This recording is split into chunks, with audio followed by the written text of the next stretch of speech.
প্রধানমন্ত্রী চীন সফরে আলোচনার টেবিলে 12 চুক্তির সমঝোতা, একসাথে কাজ করবে সিপিসি বিএনপি।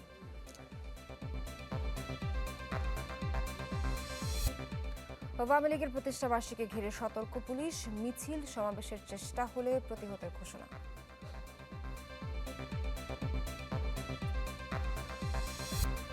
কাল সকালে হাইতির বিপক্ষে মাঠে নামছে ব্রাজিল, মূল একাদশে পরিবর্তনের আভাস, থাকছেন না নেইমার।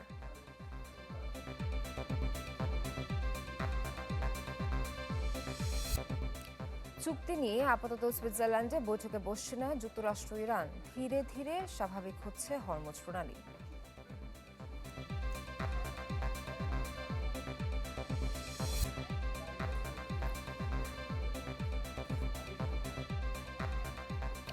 আমন্ত্রণ চ্যানেল 24-এর বিকেল 4টার খবরে শুনছিলেন সিলন ফ্যামিলি ব্লেন্টি। সংবাদ শিরোনাম, আপনাদের সঙ্গে আছি আমি নাবিলা সোহার।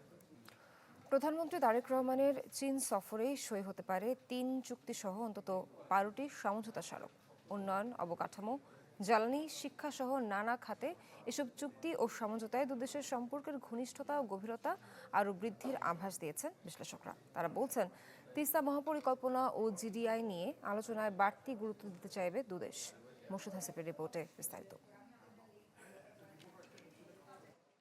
ঢাকা বেজিং সম্পর্কের 3 দশক পূর্তিতে 2005 সালে যৌথ ইশতেহার ঘোষণা করা হয়। এরপর পেরিয়েছে আরও 2 দশক, আবারও ঘোষিত হবে যৌথ ইশতেহার। প্রধানমন্ত্রী তারেক রহমানের আসন্ন চীন সফরে তৃতীয়বারের মতো আসতে যাচ্ছে যৌথ ইশতেহার বা জয়েন্ট কমিউনিকে।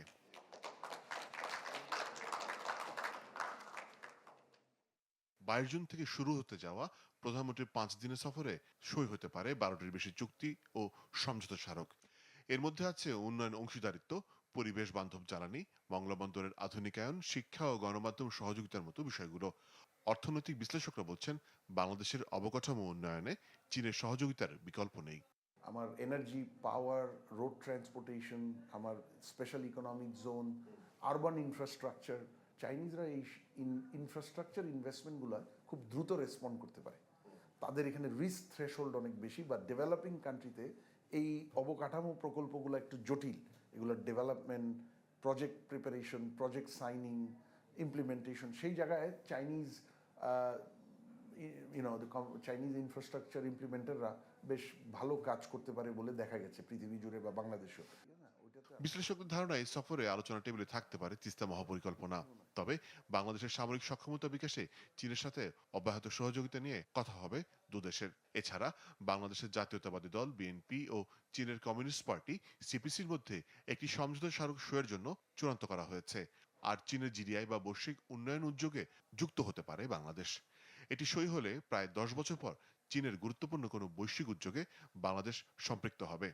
চীনের যে এই মুহূর্তে ভূকৌশলগত গুরুত্ব, অর্থাৎ ওয়েস্ট এশিয়া থেকে শুরু করে পাকিস্তান হয়ে আমাদের দক্ষিণ এশিয়াতে, সেই ক্ষেত্রে চীনের সাথে বাংলাদেশের সম্পর্কটা আরেকটু সুসংহত করা এবং ট্রান্সপারেন্টভাবে আরও এনগেজমেন্টে যাওয়াটা আমার কাছে মনে হয় যে আঞ্চলিক ভূ রাজনীতি এবং বাংলাদেশের যে মিডল ইস্টে এক ধরনের ইন্টারেস্ট আছে সেটার সাথে গুরুত্ব পাবে। কূটনৈতিক ও ভূ রাজনৈতিক বিশ্লেষকদের মতে, প্রধানমন্ত্রীর এবারের সফরটি অতীতের যে কোনো সময়ের তুলনায় ঢাকা বেজিং সম্পর্কে নতুন মাত্রা যোগ করবে। মোর্শেদ হাসিফ, চ্যানেল 24, ঢাকা। আগের ফ্যাসিস্ট সরকারের মতো একদলীয় শাসন ব্যবস্থা কায়েমের চেষ্টা করছে বর্তমান সরকার। সকালে নারায়ণগঞ্জে কর্মী সম্মেলনে এমন অভিযোগ করেছেন জামায়াতে আমির ডক্টর শফিকুর রহমান। তিনি বলেন, চাঁদাবাজি, দুর্নীতি ও জনগণের সম্পদ লুটপাট কোনোভাবেই মেনে নেওয়া হবে না। অতীতে যারা ব্যাংক লুট ও দুর্নীতির সাথে জড়িত ছিল, শুধু তাদের হাত বদল হয়েছে, সমস্যার সমাধান হয়নি। জনগণ যথাসময়ে এসবের জবাব দেবে। এ সময় নারায়ণগঞ্জকে পরিচ্ছন্ন ও মর্যাদাশীল নগরী হিসেবে গড়ে তোলার আহ্বান জানান জামায়াত আমির।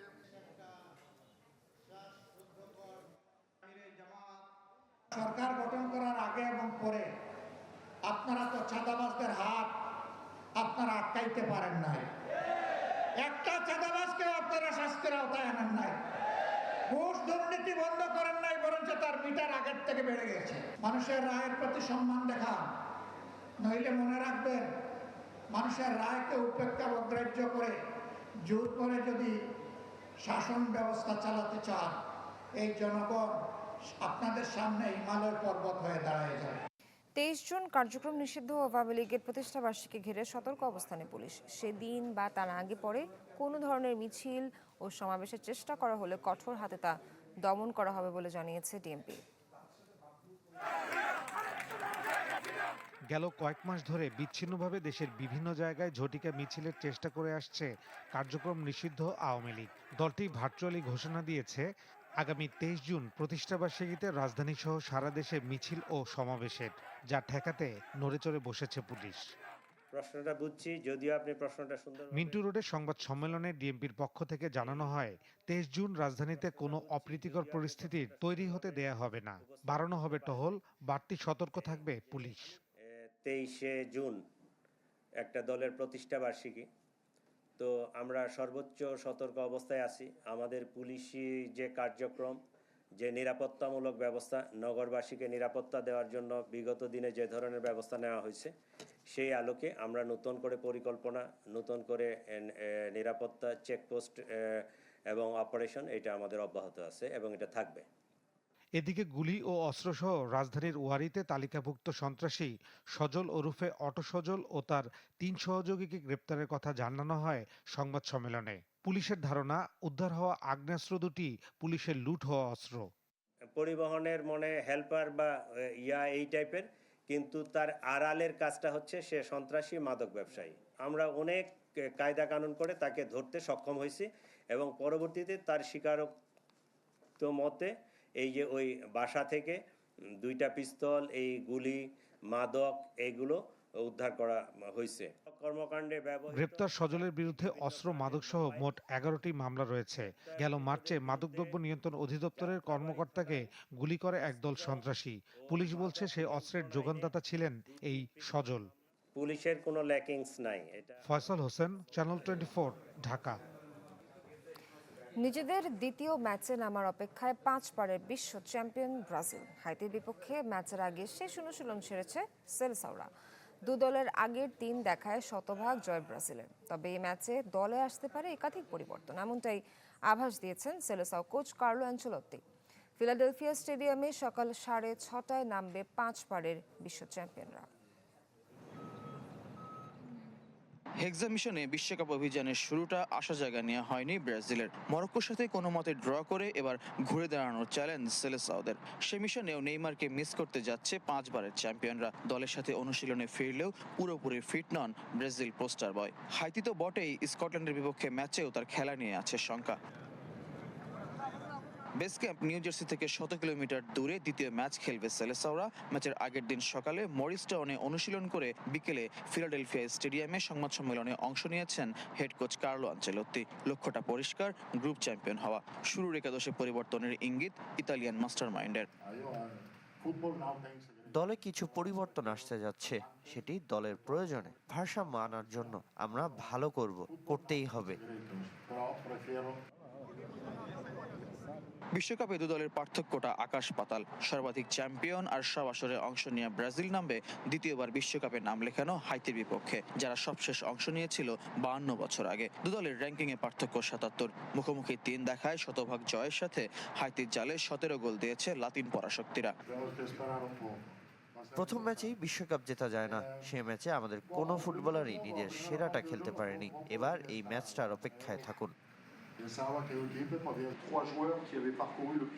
আমরা সাহসী ফুটবল খেলেই বিশ্বকাপে এসেছি। প্রতিটি ম্যাচেই দল জয়ের আকাঙ্ক্ষায় মাঠে নামে। পুরো হাইতি এই ম্যাচ দেখার অপেক্ষায়। শক্তিমত্তার যতই পার্থক্য থাকুক, বিশ্বকাপ বলে কথা। লাতিন আর ক্যারিবীয় রঙে মাতার অপেক্ষায় মাঠ, গ্যালারি। দুদলের র্যাঙ্কিংয়ে পার্থক্য দুদেশের ফুটবল কালচারেও। তবু বিশ্বকাপের প্রথম ম্যাচটা ব্রাজিল ড্র করায় এখন হাইতির বিপক্ষে ম্যাচটি গুরুত্বপূর্ণ 5 বারের চ্যাম্পিয়নদের জন্য। যদিও ভিনিসিয়াস জুনিয়র, রাফিনিয়াদের গোল উৎসবের হাতছানি রয়েই যাচ্ছে। ফয়জুল ইসলাম, চ্যানেল 24, ফিলাডেলফিয়া, যুক্তরাষ্ট্র।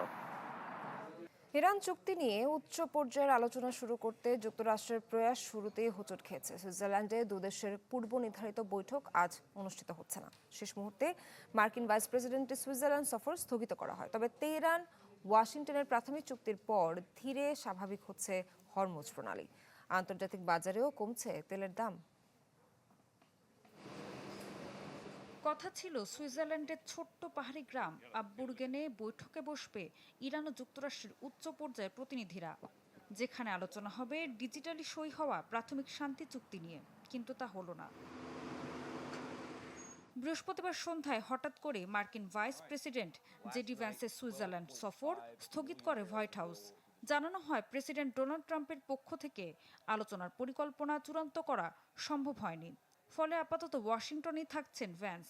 জানান কারিগরি আলোচনা সপ্তাহান্তে শুরু হতে পারে। এর কিছুক্ষণ পরই ইরানের সর্বোচ্চ নেতা আয়াতুল্লাহ মোস্তফা খামেনি রাষ্ট্রীয় গণমাধ্যমে প্রচারিত এক সংক্ষিপ্ত বিবৃতিতে যুক্তরাষ্ট্রের সঙ্গে সরাসরি আলোচনার প্রতি সমর্থন জানান। তার বক্তব্যে ইরানের নেতৃত্বের জন্য আলোচনার পথ উন্মুক্ত করার ইঙ্গিত হিসেবে দেখা হচ্ছে। খামেনি বলেন, মুখোমুখি আলোচনা মানে এই নয় যে শত্রুপক্ষের মতামত মেনে নিচ্ছে ইরান। সদ্য সই হওয়া প্রাথমিক চুক্তির মাধ্যমে আগামী 60 দিনের মধ্যে পারমাণবিক কর্মসূচি নিয়ে একটি স্থায়ী সমঝোতায় পৌঁছাতে চায় ওয়াশিংটন তেহরান। একই সঙ্গে যুদ্ধ শুরুর আগের অবস্থায় হরমুজ প্রণালীর মাধ্যমে তেল পরিবহন স্বাভাবিক করার লক্ষ্য এতে অন্তর্ভুক্ত রয়েছে। এরই মধ্যে আবার প্রাণ ফিরতে শুরু করেছে হরমুজ প্রণালীতে। ওমান উপকূলের ফুটেজে দেখা যায় ধীরে ধীরে এগিয়ে যাচ্ছে বিশাল বাণিজ্যিক জাহাজ। কয়েক সপ্তাহ আগেও যেখানে যুদ্ধের আতঙ্কে প্রায় জনশূন্য ছিল সমুদ্রপথ, এখন সেখানে ফিরছে আন্তর্জাতিক বাণিজ্যিক স্পন্দন।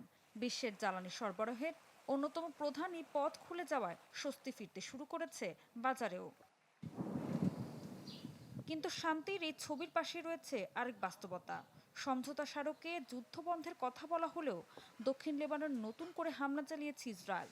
লেবাননের রাষ্ট্রীয় বার্তা সংস্থার তথ্য অনুযায়ী এসব হামলায় অন্তত 16 জন নিহত হয়েছেন।